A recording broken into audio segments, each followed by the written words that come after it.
Good morning students, मैं Rekha Sharma, associate professor political science, Rajiv Gandhi Rajkiya Mahila महाविद्यालय भिवानी से। बीए तृतीय वर्ष के विद्यार्थियों के लिए आज हम करेंगे अंतर्राष्ट्रीय श्रम संगठन के कार्य तथा उपलब्धियां, functions and achievements of ILO। इससे पहले हमने अंतर्राष्ट्रीय श्रम संगठन के बारे में बातचीत की थी, उसके संगठन के बारे में बातचीत की थी और उसके श्रम संगठन में हमने 3 प्रमुख अंगों के द्वारा जो वो कार्य कर रहा था उसकी बात की थी। तो सबसे पहले हम करेंगे अंतर्राष्ट्रीय श्रम संगठन के कार्य और उपलब्धियों के बारे में बातचीत। तो सबसे पहले नंबर पर आता है कि अंतर्राष्ट्रीय श्रम संगठन का जो प्रमुख कार्य है वो है अंतर्राष्ट्रीय श्रमिक समझौतों तथा सिफारिशों के रूप में श्रम संबंधी दशाओं के अंतर्राष्ट्रीय मानदंडों का निर्माण करना। अर्थात जो अंतर्राष्ट्रीय श्रम संगठन है उसका प्रमुख कार्य क्या है कि जो इंटरनेशनल लेवल के ऊपर कन्वेंशंस होती हैं, जो श्रमिक समझौते होते हैं और उनके लिए जो हम कार्य करते हैं, श्रमिकों के विकास के लिए जो सिफारिशें जो की जाती हैं और वो सिफारिशें, वो समझौते किस प्रकार के होने चाहिए, जो श्रम संबंधी नियम हैं उन अंतर्राष्ट्रीय मानदंडों के बारे में बातचीत करके उनको तय करना कि जो समझौते हैं वो उन्हीं नियम और शर्तों पर आधारित हो जो मानदंड तय किए गए हैं।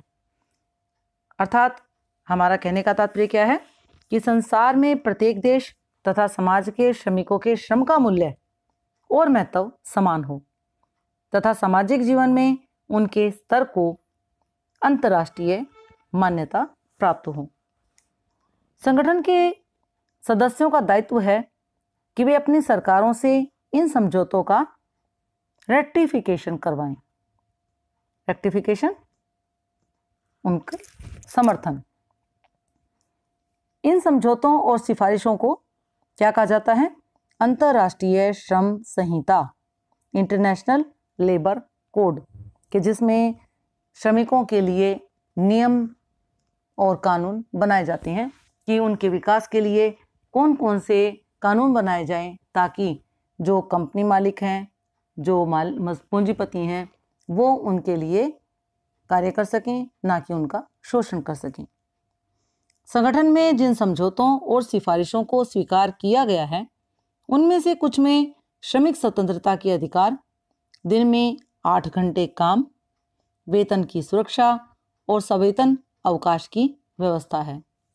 तो कुछ में स्त्रियों और बालकों से कठोर श्रम लेने, खानों में स्त्रियों को काम पर लगाने तथा बेगार लेने को वर्जित किया गया है। यह संगठन श्रमिकों की दशा को सुधारने के लिए विभिन्न प्रकार के सामाजिक अनुसंधान करता है। सोशल रिसर्च, आंकड़े इकट्ठे करता है तथा रिपोर्ट प्रकाशित करता है। यह अमेरिका, एशिया और यूरोप में समय समय पर क्षेत्रीय अधिवेशन आयोजित करता है तथा विभिन्न उद्योगों के संबंध में सरकार, श्रमिकों तथा मालिकों के त्रिदलीय सम्मेलन आमंत्रित करता है। इसने श्रमिकों, मालिकों और सरकारों को यथासंभव परामर्श दिया है कि किस तरह अधिक और अच्छा माल उत्पादित किया जाए। विभिन्न देशों में जीवन स्तर ऊंचा उठाने, श्रमिकों की कार्य क्षमता बढ़ाने तथा बेकारी को रोकने के बारे में भी उसने सलाह दी है। दूसरे नंबर पर हम इसके कार्यों के बारे में बातचीत करेंगे और वो क्या हैं श्रम संगठन के। तो श्रम संगठन विश्व के 8 प्रमुख व्यापारियों के लिए अपनी क्षेत्रीय समितियों की बैठकें बुलाता रहता है। अंतर्राष्ट्रीय श्रम संगठन ने सदस्य राज्यों की प्रार्थना पर जांच आयोगों का गठन किया है, जिसके परिणाम स्वरूप संसार में श्रमिकों की समस्याओं के बारे में जागृति उत्पन्न हुई तथा श्रमिकों की दशा को सुधारने के लिए कानून बनाए जा रहे हैं। नेक्स्ट हम बात कर रहे हैं कि अंतर्राष्ट्रीय श्रम संगठन विभिन्न देशों को प्राविधिक सहायता यानी टेक्निकल असिस्टेंस भी प्रदान करता है। इस कार्य के अंतर्गत संगठन ने विशेष सलाह दी है और वो विशेष सलाहें क्या हैं की शिक्षा संस्थाएं स्थापित की हैं, प्रावधिक सूचना प्रदान की है, छात्रवृत्तियां दी हैं तथा परामर्श गोष्ठियां आयोजित की हैं। इस संगठन ने व्यावसायिक शिक्षा संस्थाओं को स्थापित करने में विशेष रुचि दिखाई है। इस संगठन में जो व्यावसायिक शिक्षा संस्थाओं को स्थापित करने में जो विशेष रुचि दिखाई है, उनमें हम देखते हैं कि जो विभिन्न लक्ष्यों की पूर्ति के लिए चीन, Indonesia, Bharat, Pakistan, Turkey, Yugoslavia, मिस्र, थाईलैंड, म्यांमार आदि देशों में इस संगठन द्वारा प्रशिक्षण खोले गए हैं।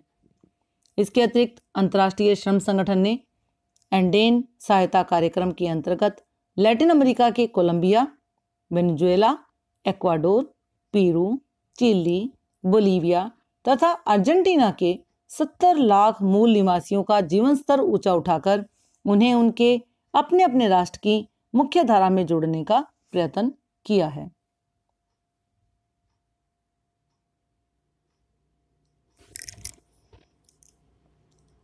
और इस कार्यक्रम में स्वास्थ्य, शिक्षा, कृषि, सामाजिक सेवाएं तथा आजीविका उपलब्ध कराना आदि कार्य शामिल हैं।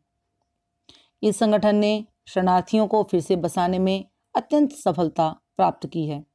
सन 1961 में जिनेवा में स्थापित श्रमिक अध्ययन के अंतर्राष्ट्रीय संस्थान तथा 1965 में इटली के ट्यूरिन नगर में स्थापित विशिष्ट तकनीकी तथा व्यावसायिक प्रशिक्षण संबंधी अंतर्राष्ट्रीय केंद्र द्वारा श्रमिक कल्याण के क्षेत्र में दूरगामी महत्व की योजनाओं को व्यवहारिक रूप दिया गया है। नेक्स्ट हम बात करते हैं, अंतर्राष्ट्रीय श्रम संगठन ने श्रमिकों के जीवन स्तर को ऊंचा उठाने तथा कार्य करने की दिशाओं का विकास करने में महत्वपूर्ण योगदान दिया है। संगठन ने सामूहिक सौदेबाजी, न्यूनतम वेतन तथा वेतन की सुरक्षा के लिए महत्वपूर्ण कार्य किए हैं। मजदूरों के निवास की समस्या का हल करने के लिए भी इसने कदम उठाए हैं। संगठन ने मजदूर के स्वास्थ्य की रक्षा की ओर भी विशेष ध्यान दिया है। मजदूरों की दुर्घटना से सुरक्षित रखने के लिए भी प्रयास किए हैं। श्रमिक के स्वास्थ्य तथा सुरक्षा के लिए संगठन के अनेक पुस्तकों का भी प्रकाशन किया है, जिनमें encyclopaedia of occupational health and safety विशेष रूप से उल्लेखनीय है। श्रमिकों की सामाजिक सुरक्षा के लिए भी, श्रमिकों की सामान्य सुरक्षा के लिए भी संगठन ने अनेक योजनाएं बनाई हैं। हम नेक्स्ट बात कर रहे हैं इसके कार्य और उपलब्धियों में कि श्रम संगठन ने क्या कार्य किया है। कि अंतर्राष्ट्रीय श्रम संगठन का एक महत्वपूर्ण कार्य श्रमिकों की समस्याओं के बारे में ज्ञान तथा सूचना प्राप्त करना है। संगठन इन सूचनाओं का विभिन्न पहलुओं से अध्ययन करता है और इन्हें प्रकाशित करता है। अतः अंतर्राष्ट्रीय श्रम सचिवालय सूचना तथा अनुसंधान का केंद्र ही नहीं, बल्कि यह विभिन्न विचारों की प्रयोगशाला भी है, लेबोरेटरी ऑफ आइडियाज। संगठन द्वारा प्रकाशित आंकड़ों से ही राज्य को श्रमिकों की दशा के बारे में जानकारी प्राप्त होती है और वे उनकी दशा को सुधारने के लिए नीति निर्माण का कार्य करते हैं। इसके अलावा अंतर्राष्ट्रीय श्रम संगठन ने श्रमिकों तथा कामकाजी महिलाओं के वेतन, स्वास्थ्य, अन्य कार्य परिस्थितियों तथा सुविधाओं के लिए महत्वपूर्ण कार्य किए हैं। संगठन द्वारा महिलाओं की रात को काम करने को समाप्त करने का निर्णय लिया, जिसके परिणाम स्वरूप राज्यों द्वारा इस संबंध में कानून भी बनाए गए हैं। स्टूडेंट्स, अब हम बात करते हैं अंतर्राष्ट्रीय श्रम संगठन और भारत के बारे में कि भारत का क्या रोल रहा है ILO में। अंतर्राष्ट्रीय संगठन और Bharat, ILO and India. Bharat अंतर्राष्ट्रीय श्रम संगठन का आरंभ से ही सदस्य रहा है और इसे संगठन की सदस्यता से बहुत लाभ भी हुआ है। एक प्रमुख व्यावसायिक देश होने के कारण भारत को श्रम संगठन की कार्यकारिणी यानी प्रबंध समिति की स्थायी सदस्यता प्राप्त है। भारत श्रम संगठन द्वारा निर्मित व्यावसायिक समितियों में से प्राय सभी का सदस्य है। भारत अनेक समझौतों का अनुसमर्थन कर चुका है, जिनमें से मुख्य निम्नलिखित विषयों से संबंधित हैं, जैसे जबरन कराया गया श्रम, जिसे हम फोर्स्ड लेबर कहते हैं, काम करने की न्यूनतम आयु, साप्ताहिक विश्राम, काम करने के अधिकतम घंटे, संघ बनाने का अधिकार, श्रमिकों को दी जाने वाली क्षतिपूर्ति, दुर्घटनाओं से सुरक्षा और रात को काम करने की शर्तें इत्यादि।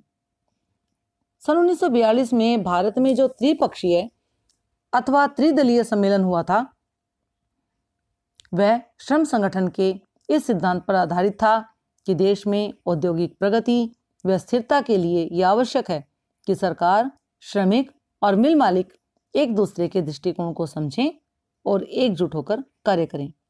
श्रम संगठन के विविध कार्यों और कार्यक्रम के कारण भारत का मजदूर वर्ग जागृत हो गया है और भारत की सरकार श्रमिक वर्ग की आर्थिक दशा सुधारने के लिए भरसक प्रयत्न कर रही है। सन 1967 के अंत तक भारत सरकार 128 समझौतों में से 30 समझौतों का अनुसमर्थन कर चुकी थी। 12 दिसंबर 1996 को भारत के सर्वोच्च न्यायालय ने खतरनाक उद्योगों में कार्यरत बाल श्रमिकों की प्रथा पर प्रतिबंध लगा दिया है। इसके परिणाम स्वरूप अब कई खतरनाक उद्योगों में बाल मजदूर काम नहीं करते।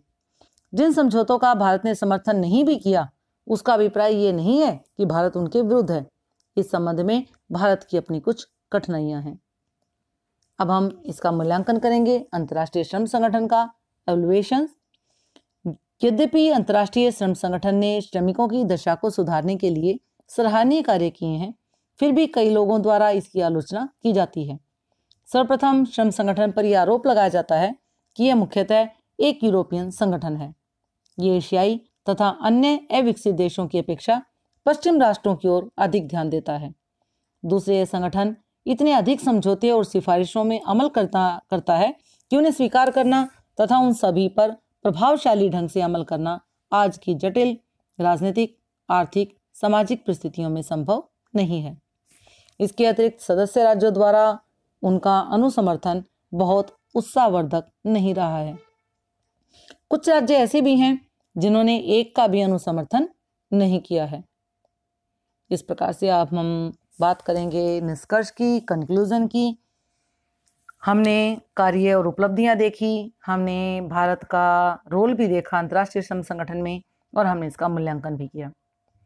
इन सब के बावजूद ये कहा जा सकता है कि श्रम संगठन एक अत्यंत उपयोगी संगठन है।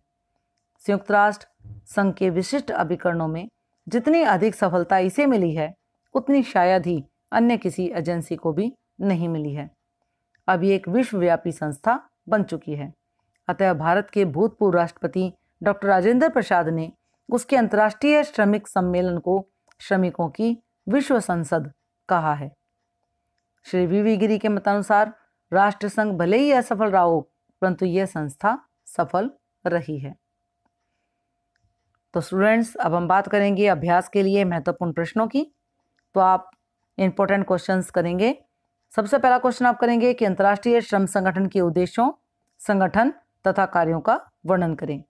या इसके स्थान पर आप ये क्वेश्चन भी सेम क्वेश्चन है, आप कर सकते हो कि अंतर्राष्ट्रीय श्रम संगठन के कार्यों तथा उसकी उपलब्धियों पर एक आलोचनात्मक निबंध लिखिए।